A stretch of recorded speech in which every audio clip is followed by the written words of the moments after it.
Oh salah, Maybre bukan Malibre. Iya. Oh Maybre, Iya. sis ya? Oh Iya. sis, maafkan aku. Salah. Pecinta anjing, aduh. Ya, silakan. Iya, maaf saya mau tanya sedikit saja tentang ini. Oh, Saya maaf, nggak ada Mei salah. dari Paroki Santa Maria Blitar, Jawa Siap. Timur. Iya.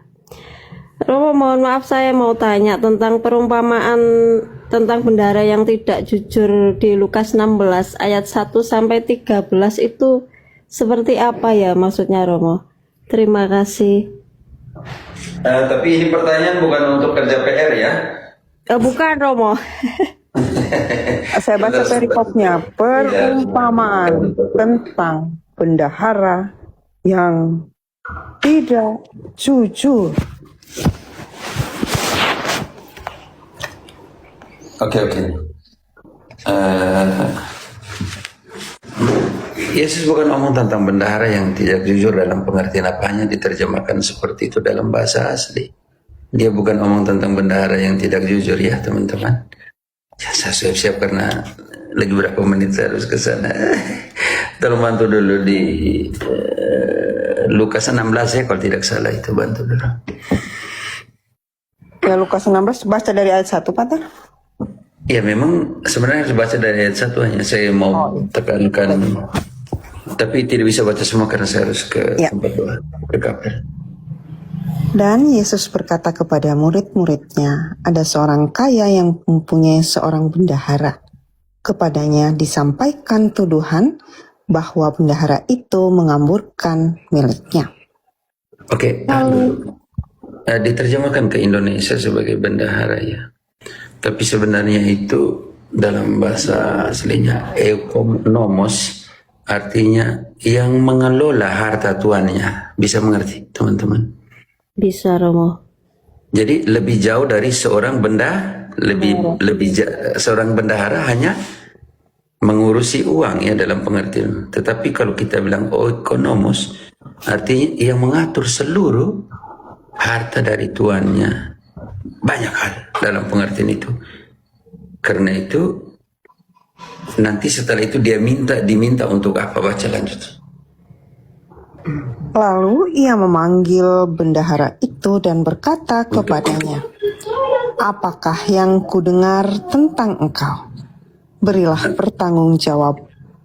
pertanggungan jawab atas urusanmu. Sebab Jadi, engkau tidak boleh ragu. Berilah semua pertanggungjawaban terhadap yang selama ini engkau urus. Karena dia itu pengatur rumah tangga. Pengolah semua harta dari tuannya, bukan tuannya. Karena itu sekarang kau pertanggungjawabkan semua pekerjaanmu, pengelolaanmu selama ini. Kayak tiganya. Kata bendahara itu di dalam hatinya, apakah yang harus aku perbuat? Tuanku memecat aku dari jabatanku sebagai bendahara. Apa yang harus kuperbuati? Apa yang harus kuperbuati? Apa yang dia buat ayat 5? Mencangkul aku tidak bisa ayat 4. Mengapa aku tidak bisa? Yang sekarang harus kubuat adalah apa? Pintar sekali, dia licik di sini. Lalu ia memanggil seorang demi seorang yang berhutang kepada tuannya. Katanya kepada yang pertama, berapakah hutangmu kepada tuanku? Oke, di situ terjadi pemotongan itu dan berapa. Langsung ke ayat 8 di sini. Saya mau lihat terjemahan Indonesia diterjemahkan sebagai apa? Cerdik atau apa di situ? Lalu tuan itu memuji bendahara yang tidak jujur ini, karena ia telah bertindak dengan cerdik. Oke, jadi sebenarnya yang dipuji di situ Tuhan itu tidak memuji ketidakjujurannya, tetapi memuji kecerdikan. Analisa baik-baik di situ, hati-hati di situ. Nanti kita terjebak di ayat 8. Di situ sangat jelas bahwa tuan pemilik dari semua harta yang diurus oleh bendahara itu, oikonomos itu atau ekonom itu, dia punya tugas mengolah seluruh harta dari tuannya.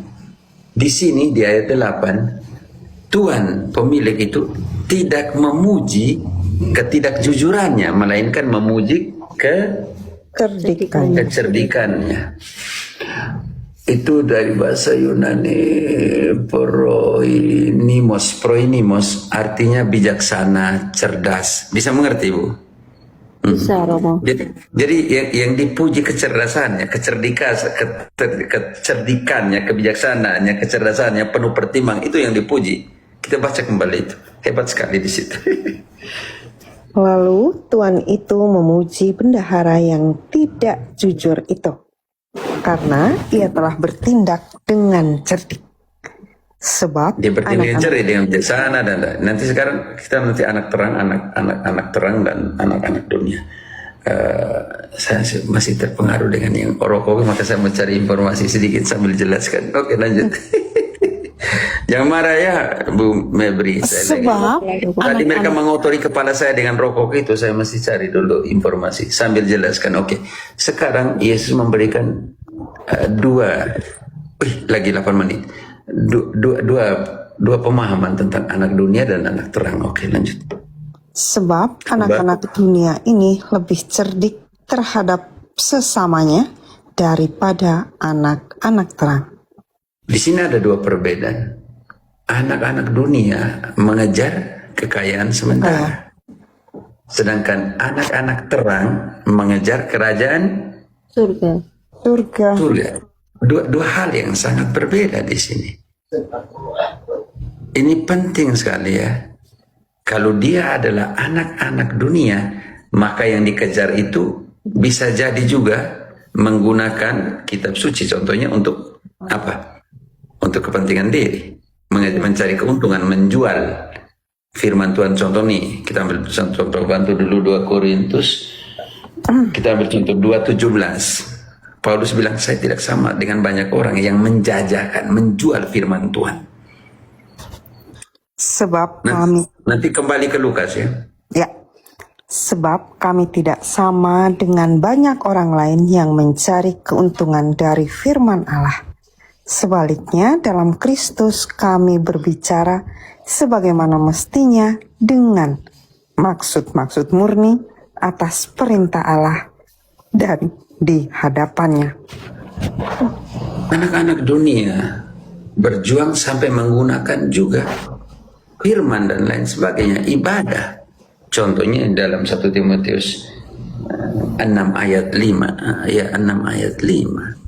Ganti, kalau di TB2 dia pakai kesalehan, sebenarnya ibadah. Percekcokan antara orang-orang yang tidak lagi berpikiran sehat dan yang kehilangan kebenaran, yang mengira ibadah itu adalah suatu sumber keuntungan. Karena itu ayat 9, cari kaya. Tetapi mereka yang ingin kaya terjatuh ke dalam pencobaan, ke dalam jerat, dan ke dalam berbagai-bagai nafsu yang hampa dan yang mencelakakan, yang menenggelamkan manusia ke dalam keruntuhan dan kebinasaan.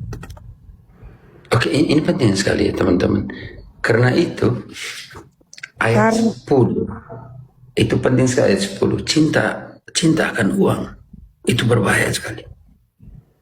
Karena akar segala kejahatan ialah cinta uang.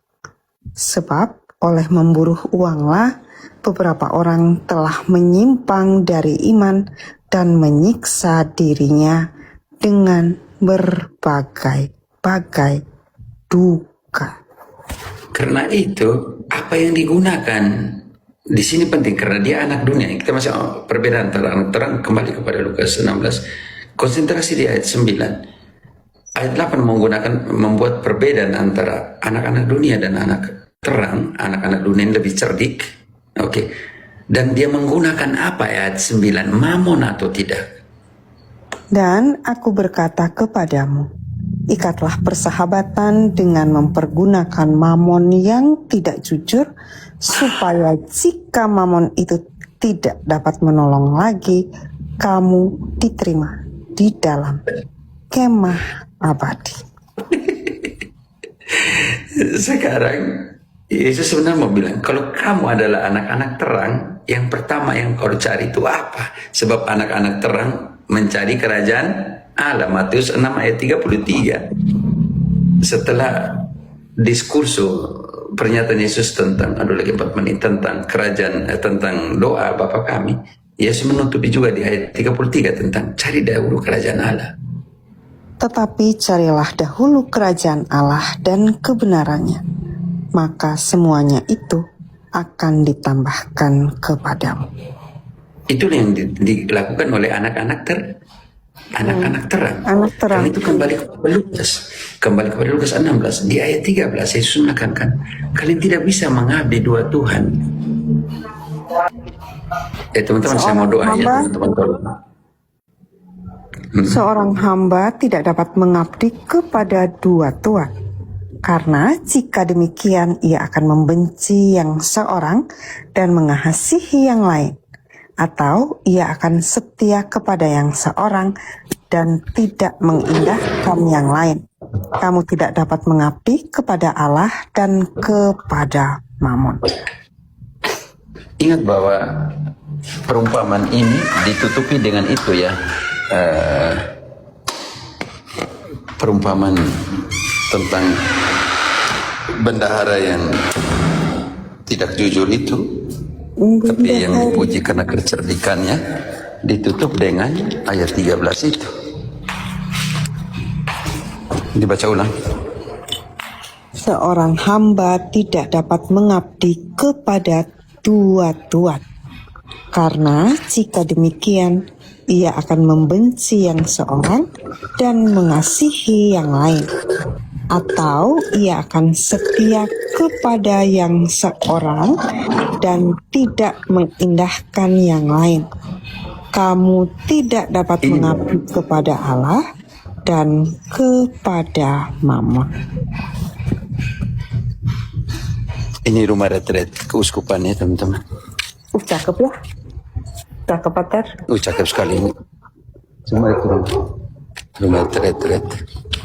Daerahnya panas. Ini saya kerja di sini 5 tahun di keuskupan ini. Tugas saya jam 10, ya lagi 1 menit. Maksud saya Bu maaf ya. May, speak. Jadi ingat bahwa sebenarnya Yesus mau katakan kepada para rasul, kalau kamu harus lebih bijaksana daripada bendahara itu. Bisa mengerti? Bisa, Bapak. Kebijaksanaanmu ada di mana di ayat 13? Kau tidak bisa mengabdi Allah dan mengabdi mamon dalam waktu yang sama. Tetapi kalian bisa mengabdi Allah dengan mamon, yaitu di manakah engkau ketika aku telanjang, di manakah engkau ketika aku lapar, di manakah engkau ketika aku di penjara. Setiap kali engkau melakukannya untuk yang kecil ini, melakukannya untuk aku. Gunakan apa yang kalian miliki untuk melayani Tuhan, tetapi ingat orang kecil itu, orang-orang miskin itu adalah potret, gambaran dari kehadiran Allah itu. Karena Yesus bilang, barang siapa yang melakukannya untuk yang kecil ini, melakukannya untuk aku. Nanti baca sendiri di Matius 25 ayat 38 selanjutnya. Baik, Pater. Terima kasih banyak ya, Pater. Sehat selalu ya. Kamu mana? Terima kasih banyak atas penjelasannya. Kamu pergi 10-11 kau. Tadi panik punya. Kamu 2. Bas. Saya punya. Iya. Ada siapa di sana? Tidak ada orang. Panjang. Ini rumah besar sekali. Besar ya Pater, jauh loh itu jalannya. Besar. Pikir tadi keluar kamar langsung ke apel. Lumayan jalannya itu. Oh ya, mengenai rokok tadi tuh Pater, semuanya dipergunakan. Baik asap, baik abu rokoknya, baik Kasih sisaan kepala dengan rokok. tembakau. Ya, Tapi doa kamu.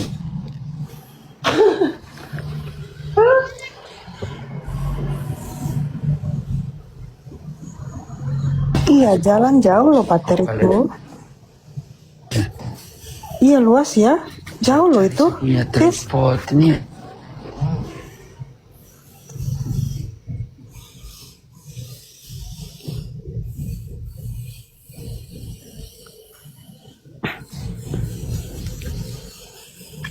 Satu. pakai payung sis Cece kalau hujan. Kak Dito, terima kasih sudah dibantu. Sama-sama Saya sis izin dulu. Mi. Tapi anjingnya lucu, Ya, terima kasih. Selamat pagi. Selamat pagi.